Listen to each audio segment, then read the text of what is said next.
সাথে মেসেজ দিতেছে। আচ্ছা দেখ, আচ্ছা দেখো, এখন জিনিসটা হলো এরকম যে এখন আমার যে মুক্তিবেগের কনসেপ্টটা আসতেছে না, এটার সাথে এই দুইটা রিলেটেড। ঠিক আছে, কেন এটার সাথে এটা রিলেটেড? আমরা কি করছি, অসীম থেকে একটা বস্তুকে এখানে নিয়ে আসছি।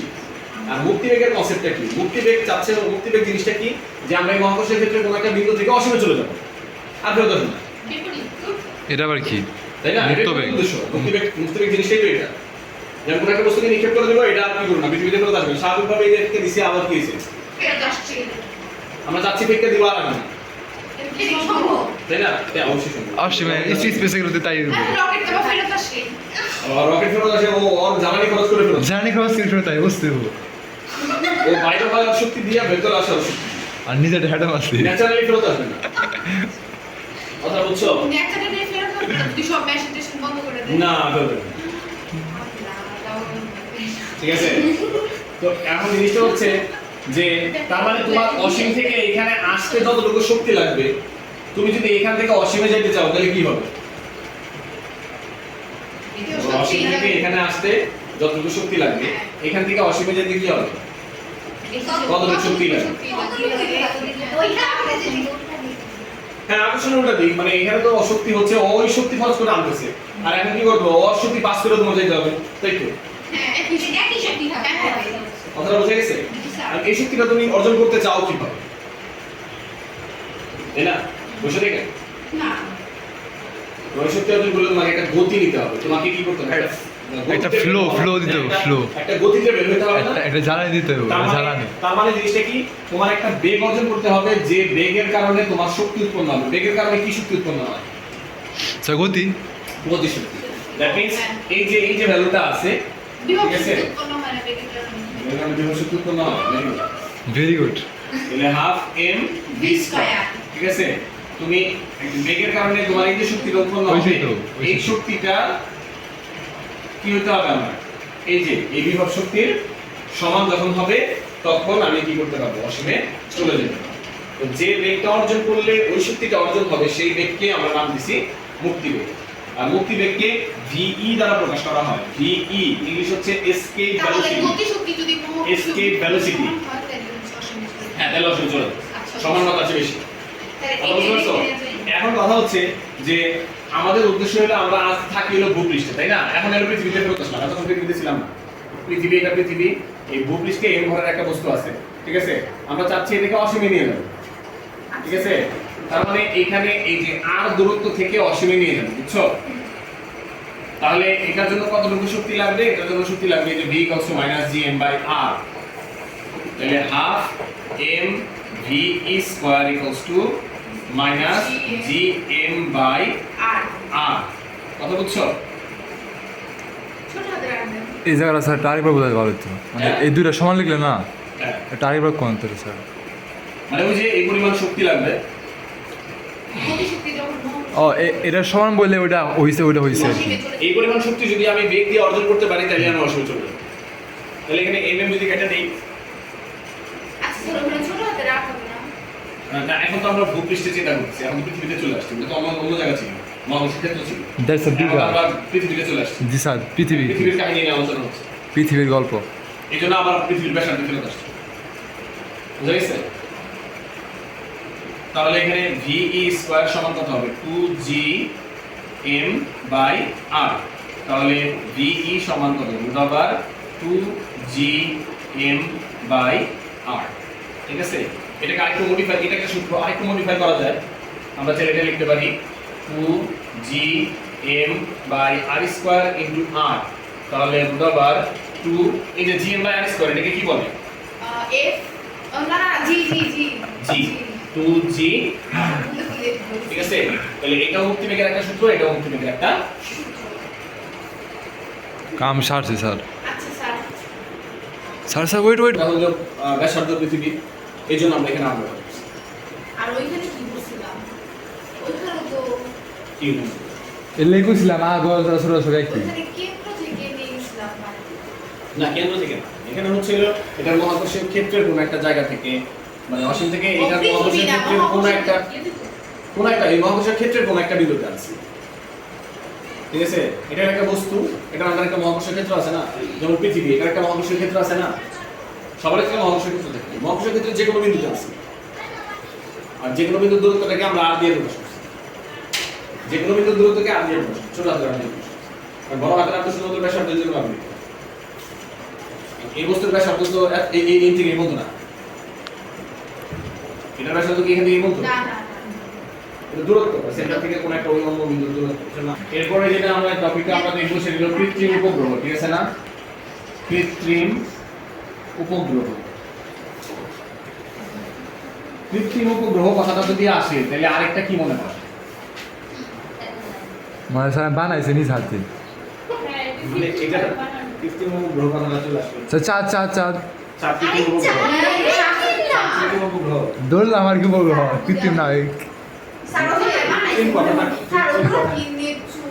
কৃত্রিম কথাটা আসলে একটা জিনিসের অপোজিট, তাই না? প্রাকৃতিকের উল্টা হয়ে কৃত্রিম বলা হলে বোঝা যায় যে প্রাকৃতিক মনে কিছু একটা আছে নাকি? কৃত্রিম মানে কিছু প্রাকৃতিক কিছু না। কৃত্রিম মানে হলো যে দেশে কৃত্রিম বলা হচ্ছে তার প্রাকৃতিক কিছু একটা অবশ্যই। হ্যাঁ বিষয়টা এরকম। জি স্যার। ঠিক আছে, ডাইরেক্ট আমরা কৃত্রিম উপগ্রহ চলে আসি। মাথা গেছে কিন্তু ব্যাপারটা হলো প্রাকৃতিক উপগ্রহ থেকে তারপরে আসে কৃত্রিম উপগ্রহ। খারাপ করে কেন? স্যার সুন্দর হয় স্যার, মানে অর্ধেক না স্যার নয় না আসলে উপর নিচ কেমন লাগে। আচ্ছা ঠিক আছে। এখন জিনিসটা হচ্ছে যে এই যে কৃত্রিম উপগ্রহ, আমাদের পৃথিবীর প্রাকৃতিক উপগ্রহ হলো চাঁদ। উপগ্রহ কাকে বলে?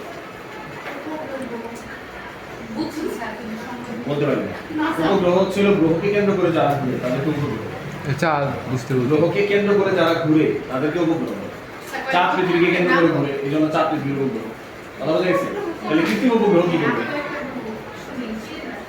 কৃত্রিম উপগ্রহ কি করবে দেখি? স্যার স্যাটেলাইট স্যাটেলাইট হ্যাঁ বলো। হ্যাঁ স্যাটেলাইট একটু হ্যাঁ হ্যাঁ কৃত্রিম উপগ্রহ স্যাটেলাইট করবে। মানে কৃত্রিম না তোমরা আছে স্যাটেলাইট সেটা করতে চাই। আমি তো জিজ্ঞেস করি নাই যে কৃত্রিম উপগ্রহ কি, আমি জিজ্ঞেস করছি কৃত্রিম উপগ্রহ কি করবে। হ্যাঁ করবে। ওটাও ঘুরবে। কিচ্ছু করবো না স্যার, ঘুরবো খালি। ওটাও পৃথিবীকে কেন্দ্র করে ঘুরবে, বাট ওগুলো হচ্ছে কৃত্রিম। কিন্তু এটা মানুষের বানানো। মানুষের বানানো। পৃথিবীকে কেন্দ্র করে যাই ঘুরুক সেটাই উপগ্রহ। এখন ওটা যদি মানুষ না বানায় থাকে তাহলে প্রাকৃতিক, আর যদি মানুষ বানায় থাকে তাহলে কৃত্রিম, তাই না? তো এখন বিষয়টা হলো কৃত্রিম উপগ্রহ যে পৃথিবীর চারদিকে ঘুরে, তো এটাকে ঘুরাইতে পারি কিভাবে? চাঁদ দিলে আল্লাহ বানাইছে, বানায় পৃথিবীর চারদিকে ঘুরাই দিছে, ঘুরতেছে। আর আমরা বানাই কেমনে পৃথিবীর চারদিকে ঘুরাইছি? ওটা মেশিন না ওগুলো সেট করে দাও। মেশিন গুলো কি বুঝছি?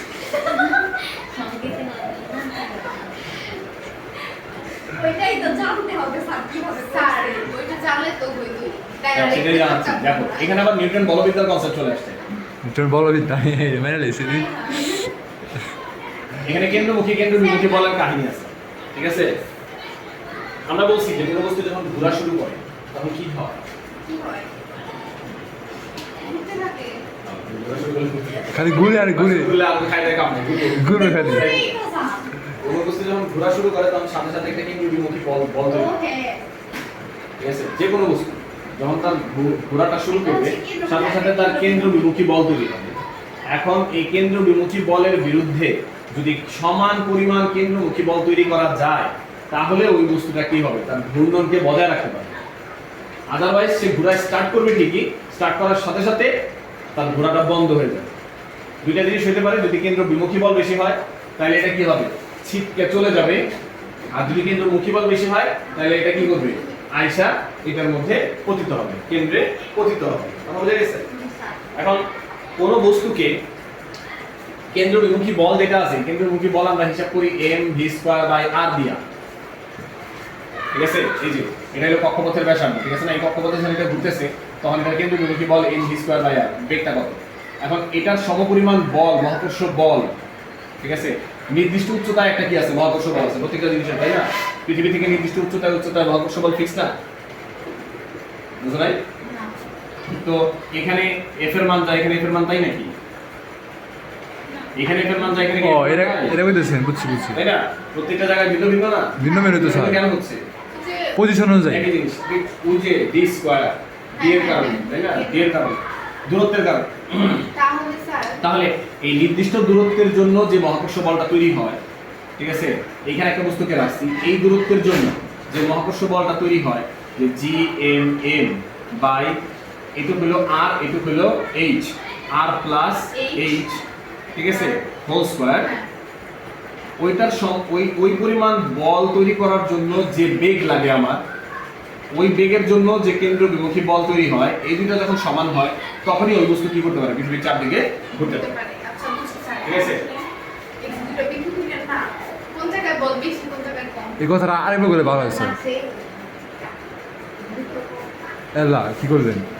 এই বস্তুটাকে এখানে তো আরটা এখানে আর প্লাস এইচ না, আচ্ছা আপনি যে আরটা কি, আরটা হচ্ছে কেন্দ্র থেকে এটা দূরত্ব, দূরে সমান করেন না, R+H দূরে সমান করেন আরেকবার কোন কেমনে সমান হলো? হ্যাঁ, দুটো সমান হচ্ছে যে কেন্দ্রমুখী বল আর কেন্দ্রবিমুখী বল যদি সমান না হয় তাহলে তো বস্তু ঘুরবে না। তাহলে কেন্দ্রমুখী বল তো এটা মহাকর্ষ বল মহাকর্ষ বল দিচ্ছে, আর কেন্দ্রবিমুখী বল তো mv স্কয়ার বাই r। তাহলে এই দুটো যখন সমান হবে তখনই আমরা কি করতে পারবো, জিনিসটাকে পৃথিবীর চারদিকে সারাক্ষণ ঘোরানোর মতো রাখতে পারবো। এবং এই পরিমাণ রকেট কি করে, স্যাটেলাইট গুলাকে একটা নির্দিষ্ট উচ্চতায় নিয়ে যায় রকেট তার নিজস্ব জ্বালানি খরচ করে স্পিড দিয়ে এটাকে কি করে নির্দিষ্ট একটা বেগে নিয়ে আসে, যে বেগটা এই উচ্চতার জন্য প্রযোজ্য। তারপরে ওই বেগ যখন পৌঁছায় যায় তখন রকেট এটাকে ছেড়ে দিলে এটা খালি ঘুরতেই থাকে আর কোনো দিন ঘোরা বন্ধ হয় না। কেমন তার কোন করবে? কেমন রাখতে হবে? মহাকর্ষ বল বেশি আর কোনটা কম? কিসের দুইটা বেশি? বিন্দু বিন্দু বিন্দু কি মনে হয় মহাকর্ষ বল মানে কিসের উপর ডিপেন্ড করে, বারে কমে কি হবে? d স্কয়ার, তাহলে ব্যস্ত অনুপাত সম্পর্ক না, এটা সামনে সম্পর্ক। তাহলে যেটা দ্রুত কাছে হবে ওইটার মহাকর্ষ বল। মহাকর্ষ বল কি? ওই আওয়াজ দিয়ে বলা আছে এটা মানে কাছে গেলে কি হবে? কাছে যেটা বেশি হবে, বেশি হবে, হ্যাঁ হবে, সমস্যা কি? কোনো সমস্যা নেই। আর যেটা দূরে ওটা কম হবে। কম হবে, হ্যাঁ। আমি একটা অন্য কিছু খাই। আমি বুঝছি ও স্যার, অন্য দুনিয়ায় চলে ও গেছে। না, ও পিছনে কি করতেছে পরে হারাই ফেলেছে, আমি কিছু করার নাই, ও যতক্ষণ মতো খুঁজে না পাবে এটা দুনিয়া থেকে খুঁজে নেবে, ও কি করতেছে এটা তো সেটাই আর স্যার মনে পড়বে একদিন।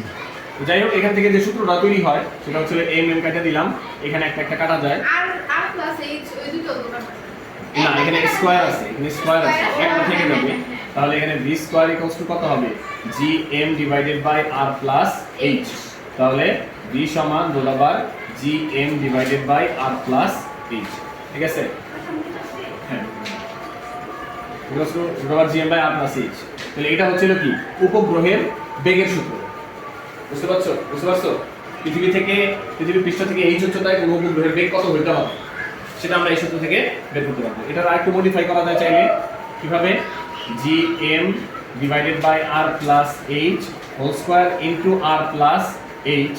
তাহলে এইটা কি, এটা হলো g প্রাইম ইনটু কত, r প্লাস h নাকি, কারণ পৃথিবী থেকে এই উচ্চতায় g এর ভ্যালু আমরা g প্রাইম দিয়ে প্রকাশ করি না নাকি, তাহলে g prime into r plus h। এরপরে দেখো এই যে উপগ্রহ যে ঘুরতেছে তাই না চারদিকে, ঘুরে আবার এখানে আসলো, তাহলে এটা আমরা কি বলবো, পর্যায়কাল। ঠিক আছে, আবর্তনকাল, পর্যায়কাল। তাহলে আবর্তনকালকে বড় হাতে কি দিয়ে প্রকাশ করা হয়, এটার জন্য সূত্র হচ্ছে হলো ওই আগেরটাই হ্যাঁ v omega r plus h। Actually v omega r আমরা জানি কৌণিক বেগ, আর কৌণিক বেগ মানে হলো 2 pi by t into r plus h। তাহলে t সমান হবে হলো 2 পাই বাই v ইনটু কত, r প্লাস h। এটা একটা সূত্র। t এর আরেকটা সূত্র আছে, t এর আরেকটা সূত্র হচ্ছে হলো তোমার 2 pi root over m/k r plus h whole cube, r plus h whole cube divided by g। ঠিক আছে, এটা হলো আরেকটা সূত্র। স্যার বি এর এই সূত্রটাও আসলে কোনটা? ওমেগা v ওমেগা r আমরা জানি না, v ওমেগা r এটা না জানলে কিছু করার নাই, এটা বল বিধান না পারলে আমি কি ডাইরেক্ট হাঁটা আমি বুঝতে পারবো। নিজন বল বিদ্যা আবার করতে হবে, করলে তখন আমি যাইতে পারবো v ওমেগা কেমন ওমেগা কেমন কি কোথায় কি কাজ ছিল জানতে পারবো। সেকেন্ড ইয়ার উঠে গেলাম, ফার্স্ট ইয়ারের বেশি ছিল। ঠিক আছে, স্যার ভেক্টর কত করব? যেদিন তোমার মন চায় স্যার ভেক্টর করতে হবে, ভেক্টর কি দিবা? ভাই কথা ওই বললে 2 মাস বুঝছো, শিখতে চাইলে। ভালো করে ভালো করে শিখতে চাইলে এই যে সোনামণি এই সমস্যা বিউটির পরে করো বিউটির এই যে শোনো সব জায়গাতেই ভেক্টর আছে, কি বলতে? হ্যাঁ পরে পড়বো। এটা ঠিক আছে তুমি একটু কিন্তু সবাই ভেক্টর আছে সবার last এখন এ। এখন আমরা যে চ্যাপ্টারগুলোতে চলে আসছি এখানে আর ভেক্টর নাই ভেক্টর নাই, ঠিক আছে? ঠিক আছে এখন আমরা ভেক্টরে গেলেই ঝামেলা ভেক্টর গেলে জানালা। এখন এর মধ্যে ভেক্টর স্যার নাই এটা এটা শেষ বলবো করো তারপর নিউটনের পদবিদ্যা তারপর স্থির তড়িৎ ওইটা শেষ করতে হবে আর এটা শেষ কর তারপরে মনে করো আগে 2-3টা সৃজনশীল আমরা কভার করার পর তারপর আচ্ছা এখন দেখো এখানে এরপর হলো ভূস্থির উপগ্রহ লাস্ট টপিক ভূস্থির উপগ্রহ নাম শুনে কি মনে হয় ভূস্থির উপগ্রহ ভূমির মধ্যে যদি স্থির থাকে তাহলে উপগ্রহ বলে উপগ্রহের সংখ্যা কি বললাম একটু আগে উপগ্রহ কাকে বলে এই কি ভূস্থির? গ্রহের চারদিকে যেটা ঘুরে সেটা উপগ্রহ কারণ ভূস্থির উপগ্রহগুলো তোমরা ভূপৃষ্ঠে স্থির থাকবে তো ভূপৃষ্ঠে স্থির থাকলে ও তো ঘুরবেই না যেটা আবার ঘুরে না এটা আবার উপগ্রহ হয় কিন্তু হ্যাঁ তোমার মনে কি আসে বলো এই সব যে খনি গুদা গ্যাস তেল এগুলা সব পৃথিবীর ভিতরে বাইক এগুলা, বাইক আছে খেলে বলে সব কিছু। তাই না মাটির নিচে হ্যাঁ পানি ও হ্যাঁ, এগুলাই তো।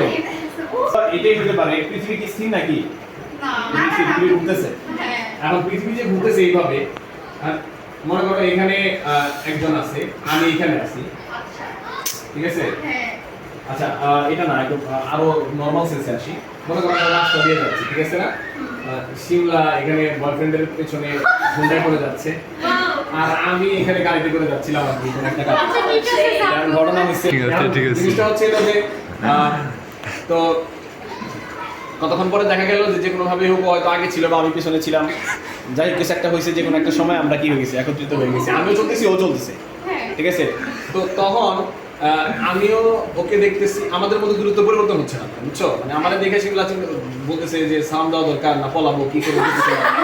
তো যাই হোক একটা কনস্ট্যান্ট স্পিডে চলতেছে আর কি স্যার গল্প বলে দিতে সেটা ছিল যে এভাবে যাচ্ছে তো এইভাবে যে যাচ্ছে তখন আমাদের মধ্যে কি মানে আমরা দুজনেই তো গতিশীল কিন্তু আমাদের মধ্যেকার কোনো আপেক্ষিক গতির কি কোনো পরিবর্তন হচ্ছে আপেক্ষিক অবস্থানে কি কোনো পরিবর্তন হচ্ছে না তো দুইটা জিনিস যদি একই বেগে চলতে থাকে তাহলে একজন আরেকজনের সাপেক্ষে কি মনে করে স্থির। স্থির মনে করে তাই না তো তাইলে ব্যাপারটা হলো এইখানে যে পৃথিবী এভাবে ঘুরতেছে এখন এইটাও যদি পৃথিবীর সাথে একই স্পিডে ঘুরে তাহলে ও যখন এখানে আসবে এই বস্তুটাও এখানে আসবে ও যখন এখানে আসবে এই বস্তুটাও এখানে আসবে ও যখন এখানে আসবে এই বস্তুটা এখানে আসবে ও যখন এখানে আসবে উপগ্রহ এখানে আসবে তো সব সময় ও দেখবে যে উপগ্রহ কি আছে ওর সাথেই আছে ওর স্থির মনে হবে আমরা মনে করি আমরা স্থির এখন আমরা মনে করবো উপগ্রহ স্থির কিন্তু আমরা কি স্থির নাকি আমরা কি পৃথিবীতে স্থির আমরা তো প্রত্যেকে এমনি করে বারবারই ঘুরতেছি একবার আমাকে মাথা উপরে যেতেছে একবার পা নিচে যেতেছে কারণ এটা তো আমরা বুঝি না কারণ আমরা লাইকে রয়েছি এই জন্য আমরা বুঝি না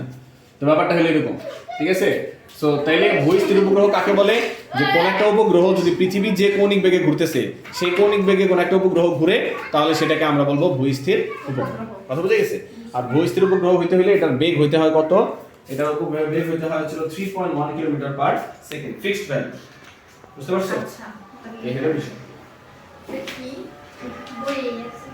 লাস্ট একটা টপিক আছে সেটা হচ্ছে উপগ্রহের শক্তি ঠিক আছে উপগ্রহের ঠিক আছে উপগ্রহের শক্তি কি উপগ্রহের শক্তি হ্যাঁ উপগ্রহ যেহেতু পৃথিবী থেকে একটা নির্দিষ্ট উচ্চতায় আছে তাহলে এটা কি আছে এটার বিভব শক্তি আছে আবার উপগ্রহ উপরে কি স্থির অবস্থায় আছে গতিশীল অবস্থায় আছে তাহলে কি আছে সব কনসেপ্ট মিলা তাহলে এই যে উপগ্রহের বিভব শক্তি আছে গতিশক্তি আছে বিভব শক্তি গতিশক্তি দুটোরে মিলে কি কয় মোট শক্তি বলে তাই না এটা আমরা আজীবন বাইক করে আসছি তাহলে এই জন্য উপগ্রহের কি আছে শক্তি আছে তাহলে উপগ্রহের এই কি তোমার বিভব শক্তি কি বিভব শক্তি তুই জানো ওই যে ওইটাই বিভব শক্তি এই যে বিভব শক্তি ও সরি ওইটা বলি ওটা তো লিখছিলাম গেছে গা তাই না বিভব শক্তি এই যে gm/r তাই না -gm/r এইটা আর উপগ্রহের গতিশক্তি কি হবে উপগ্রহের গতিশক্তি হচ্ছিল এখানে লিখছে হাফ mv স্কয়ার এখানে v এর জায়গায় মান বসাই দিয়ে ওরা বের করছে একটা সেটা হাফ gmm/r ঠিক আছে তাহলে বিভব শক্তি হচ্ছিল